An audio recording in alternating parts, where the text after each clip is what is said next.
Fuck yeah, my music was It was lit though. Let's talk about drugs. What kind of drugs lit. were you on? And were you on drugs in jail when you're choking out gay guys? Low key. Low key. Choking out gay guys. I mean, me and this nigga like snorted ibuprofens. Like we snuck ibuprofens under our tongue. Yo, bro, we was craving for a fix, bro. Like, bro, you tried being in that shit for a whole fucking month. We was in there for a month, bro, dealing with some dumbass niggas just trying to fight for no reason. Ass niggas, bro. So he's like, fuck this. We're trying to get high. You feel me? So like, we told him, we got headaches type shit. So he got ibuprofens. I got ibuprofens. Snuck them under our tongue. Went back, crushed that shit up. We used to sneak papers from like the fucking portables type shit. So like, we brought him back to the fucking. You weren't able to get real drugs in jail though. No. This is where we first formatted like. Us saying that we were gonna do music together. Really? Yeah. You weren't making music before jail. I was. Okay. A little bit or what? You want me to just tell the story? Yeah, about, let's talk about the music shit too, not just the brutal assaults. All right, so how it started was literally like when I was a kid. Like I said, I was batshit fucking crazy. I would just fight way too much. I had problems with my mom. My dad wasn't around. I was just lost, literally lost, numb. Like I just wasn't anywhere, you know. And usually, like, growing up, kids always are like, I want to be a firefighter, or I want to be the president, or I literally always was my answer. You can ask my mother. I never fucking knew. Like, I had no clue at all. So, amongst that, like, just growing up, like, just knowing I didn't know what the fuck I wanted to do, music started to present itself. Because I would listen, like, bro, like, you can look at me and probably think, oh, this nigga, like, maybe, I don't even know what people think when they look at me anymore, you know, but, like, I think like people are probably like, oh, this nigga's typical. He probably listens to like Lil Wayne or like, and shouts out to Lil Wayne, all these great artists. You feel me? Listens to that typical trap shit. But nah, bro, like I grew up listening to The Fray, 3 Days Grace, Papa Roach. Really? But yeah, bro, like I was weird. I listened to Blood on the Dance Floor. Like yeah, I was fucking weird. But you bro. Weren't into rap. You were just into sort of like screamo bands. That's where the versatility comes. Like everything. Yeah, that's where the versatility comes with me because I would go from listening to that to Lil Wayne, to Tupac, to Biggie, to like different artists. You know, like I came up off like a lot of artists. Like I would go from all of that. Like from rock to fucking rap to literally Japanese fucking instrumentals, like different Japanese songs. Like I was completely and utterly mesmerized by music. Where were you finding out about music? I don't fucking know. You just stumbled upon shit on YouTube or whatever? I was just looking shit up on YouTube. I at the fucking time, I had a Kyocera slide up. Like, I thought I was fresh, you feel me, with my little square-ass phone, my stickers on my phone type shit. Yeah. I remember I had my Razr, Samsung, this type of shit. So, like, bro, like, I just used to download mad music on there. And eventually I started, like, trying to play guitar, trying to play piano. Because I always told my mom, like, music ended up being my thing. So she put me in singing classes for, like, a week. No, scratch that. Before I lived with her, where the music really started is because while she couldn't take care of me, she put me on my aunt's. Shouts out to my aunt. Shouts out to my cousin Maya. But yeah, she put me in like my aunt put me in fucking what was it? What's that shit called where you sing? It's like chorus. Chorus. Choir or chorus? It's not for. It's chorus. Chorus is a class. Chorus. Chorus is also. No, it was for school. It was choir is in church. No, yeah. So it was chorus. It was chorus. She had me in chorus and choir. Wow. So she like when she put me in that, they tried to teach me notes. I hated fucking notes. I hated anything that acquired. Notes too, bro. Yeah, I hated anything that acquired. I hated notes. Yeah, I hated anything that acquired like feeling like I had to. I hated anything that made me feel dumb. Right. Literally. So I wanted to like find my own way with these things, you know? So I tried to basically like learn it without learning notes, and I did. Like, right. So I was in choir, ended up getting kicked out because I punched a nigga in his shit. Like, I punched a nigga in his shit while we was literally doing a performance because he kept touching me when we were singing. You might be like some kind of like gay heartthrob or something. You got all these gay dudes. No, he wasn't a gay. He wasn't a gay guy. He wasn't a gay guy. Okay. This guy wasn't gay. No. But even straight dudes are like trying to touch up on you. You feel me? Because I guess you guys better not try to pull any funny. I guess I'm just that pretty. You feel me? Yeah. Craig told me he likes me. You know, he thinks I'm cute. Craig. He told me he was gonna rape me, bro. All right, see? Multiple times. He's still on the jail shit. Yeah. That's his thing. That's his thing right now. I plead the fifth. Do you joke around about I plead the like fifth. a lot? You would tell Craig Zen that you're gonna rape him? It's just funny. Fuck what niggas be talking about. Fuck that thug ass gangster ass shit, bro. Every nigga crack a gay joke every now and then. You feel me? Yeah. I'll go to my nigga and be like, yo, you sexy, nigga. Like, yo, like you my love like Young Thug, nigga. Yo, you sexy over there, son. You looking sexy. Yo, son, you looking real sexy. I'll lick them fucking face tats off your face. That's your man's? You gotta be really good friends with a guy that starts hitting with this kind of jokes. No, real shit. No, real shit though. Real shit though. Like, fuck that. Like, bro, I'm not a goon, bro. Like, niggas get the wrong like conception about me. I'm not trying to be a goon. I'm not trying to be hard.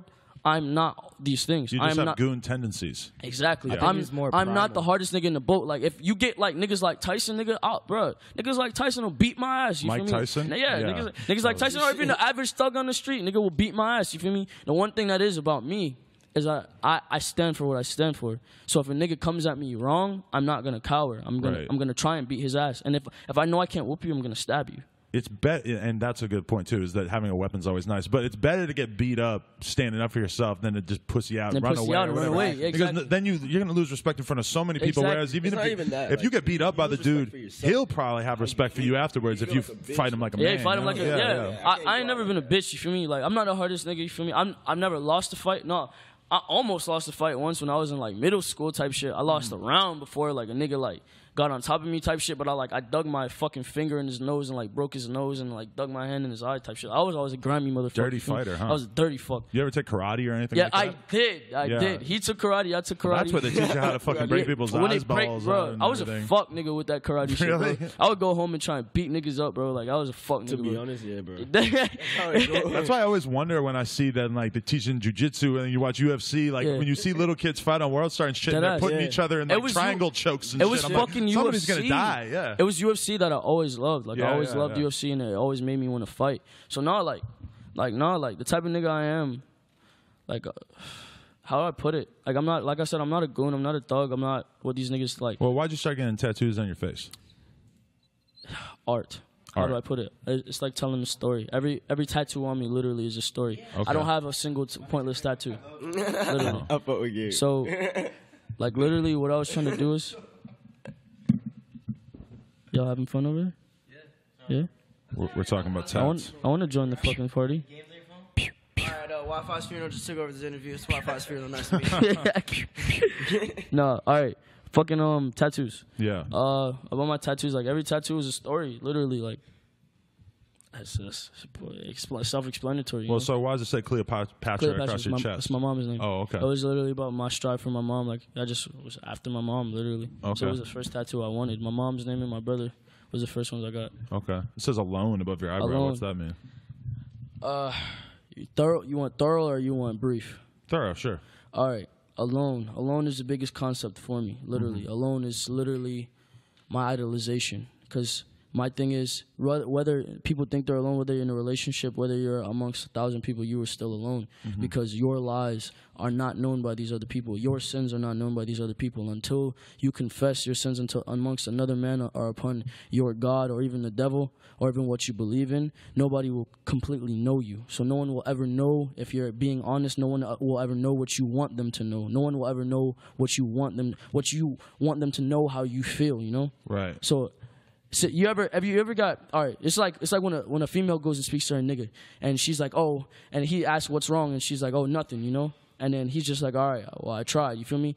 That's not the response you want. Right. That made you feel alone because you feel like this nigga don't care enough to hear what the fuck you talking about. You feel me? Uh-huh. So then you get this feeling of being alone, even though you're in a relationship at that. Right. So my thing is, like, I've sinned so much, I've done so much, I've seen so much, and I know what others don't know about me or about this world at that. And it's being alone. So you feel alone because you don't have anybody who truly understands everything that you've been through? To some degree. Yeah. It's just, some things are unexplainable, you know? Some things I can't sit here and talk about because people would think I'm weird or people would think like that I'm crazy, you feel me? They might already think you're crazy. Yeah, partially. And weird. I'm used to it. Threatening to rape your friends, that might be considered weird. Brutally murdering a homosexual in jail, because some people might think that's crazy. I don't know. I want to know more about the music, though. I want to know, like, when did you actually start making music? Like, when did you actually start going hard with it? Music, I'll be thorough. All right, so, yeah, like I said, I didn't know what I wanted to do. So one day, after I got out of jail, I told my mom, yo, music. All right, here's how it went. I got locked up for a year. They sent me to a behavioral correctional, which is it's a fucking boot camp prison for kids. So they sent me to that shit for like 9 months. I was in there for a year. So they sent me to that. Started writing in there. because like fuck man, this shit is confusing. All right, I got arrested with him. I dropped my first song before because I don't know where the fuck I was. I think I went to a studio because of my mom or some shit. I wrote this song called News/Flock. It was my absolute first song, absolute probably best song as far as storytelling. And then I got locked up. I met him. I started telling and then he knew that I rapped because I was like Facebook famous or some shit at that time. Yeah. At that time, like, how are you Facebook famous? Bro, I really don't know. I was just jiggy. All he did was take pictures, bro. Yo, I used to wear like Diamond Supply. Literally. Like I was a Tumblr nigga. That's what it was. You had mad Tumblr followers? Not necessarily. I had people that would even like my photography pictures. Like I'm talking about like phone selfies. Yeah, because you're light skinned, bro. I think so. You feel me? Like I'm ugly now. Like it's straight, but like type shit. Like I was a pretty jit. Like I was a pretty little jit. What's a jit exactly? It's a young nigga, like a young nigga. Yeah. That's what so I like, thought, so like, fucking nah. What was I talking about? Being a pretty jit. Oh yeah, we got locked up. Had a song out. He knew who I was because he was fucking with this bitch, and like no disrespect to him, he was fucking with this bitch that was like obsessed with me type shit. You feel me? Like she was. We're not gonna say no names, but you know who I'm talking about. Like she was obsessed with me, always talking. A lot of times they want to fuck the whole crew, you know? Yeah, type shit. Multiple man. jits. We go through that. Like it wasn't ever like a me fucking with her seriously. I just knew. He just knew the bitch. Yeah, like she wanted to fuck with both of us type shit. But I was like. On Facebook, I was a big attraction. You feel me? Like niggas like knew who I was type shit. So he came up to me when we was locked up. He was like, "Yo, do you know this bitch named da da da da?" You feel me? And I was like, "Yeah." He's like, "Yo, that bitch is obsessed with you. She tries to get me to say these things that you say to her. Like she tries to make all her niggas say that shit type shit. Cause I guess she had a fetish for what I did or type shit. So." Feel me? I was just trying to fuck the bitch, and she did all this weird shit. Bro, I ain't even fuck yet. I swear to God, bro. So I'm gonna fuck that bitch. You feel me? I'm gonna get down. I'm gonna get down with it. Get down. Dead ass. No, fucking. Well, how was it? Like, yeah, he came up to me. He was like, "Yo, this bitch is obsessed with you." And then from there, we was fucking cool, bro. Like. From there, like, cause I get attached very easily. Like, I'm not gonna be like to bitches, not so much, but to my friends, like, if I spark with somebody, like, I get attached, cause like I want to build a family. Like I said, I don't even do business with niggas I can't fuck with. You feel me? Like I'll do business once, and if I can't fuck with you, I'll be like, yo, if I see you in the street, don't shake my hand. You feel me? So like I'm a very personal person. Like I take you can't mix business with pleasure, but I tend to. You feel me? Right. Cause I'm human. Yeah. But fuck.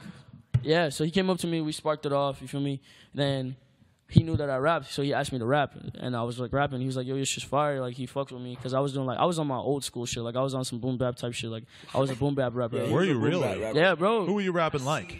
I sounded like Earl. I sounded like Earl mixed with like Biggie, mixed with like Pog. Like, if you want me to spit some shit to like. Yes. All right.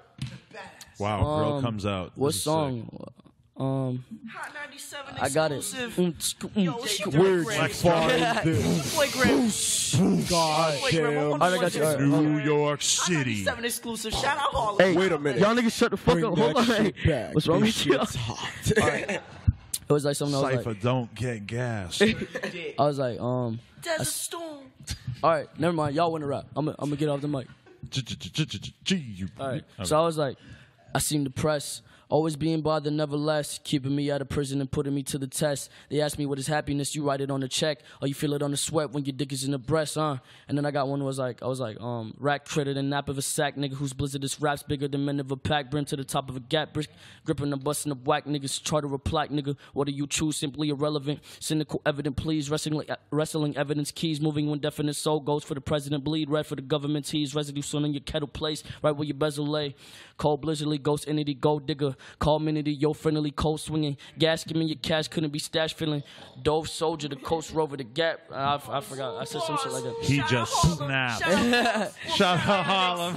I used to do shit. I used to deadass do shit like that. Exclusive. Yo, but was it hard for you to learn to rap like that? Because I feel like a lot of dudes, like, it's the easiest they thing. learn how to rap technical as fuck in the beginning. When you right? learn how the old heads used to do it, right, you only work from there. That's what niggas need to realize. You can't go from point A to point. The table. Sorry, I'm so sorry about this. It's okay. You can't go from point A to fucking point Z. That shit is stupid. Like you can't learn. You can't like niggas trying to rap like Keith. Niggas trying to rap like Uzi. Niggas trying to rap like Yachty. Niggas trying to rap like the new age shit. You feel me? Right. You can't start from there if you didn't start from that boom bap shit. Because literally every rapper does. So you think it's better to learn how to rap technical or old school or whatever, and then be able to find your own flow. Like I've seen niggas hit like retarded ass flows. Like I'll tell my homeboys, you feel me? Some of my homeboys can't fucking rap. Right. Literally, some of my homeboys cannot fucking rap. True facts. Yeah, I try and tell them all the time, like, yo, this song is not good. Stop. Yeah. You feel me? But niggas got their own opinions. You feel me? Like nigga, if you feel like you can strive for that shit and learn it eventually, then do that. It's hard because everybody wants to rap. Everybody wants to fucking rap. Yeah. But see, that's interesting you say that, because I feel like, well, so do you feel like, how do you rap now in comparison to the cannabis style raps that you just spit right there? Diggy Simmons. Diggy Simmons now? No, I'm just playing. Oh. I'm gonna kill you after this interview. And rape you. Yeah. Yeah.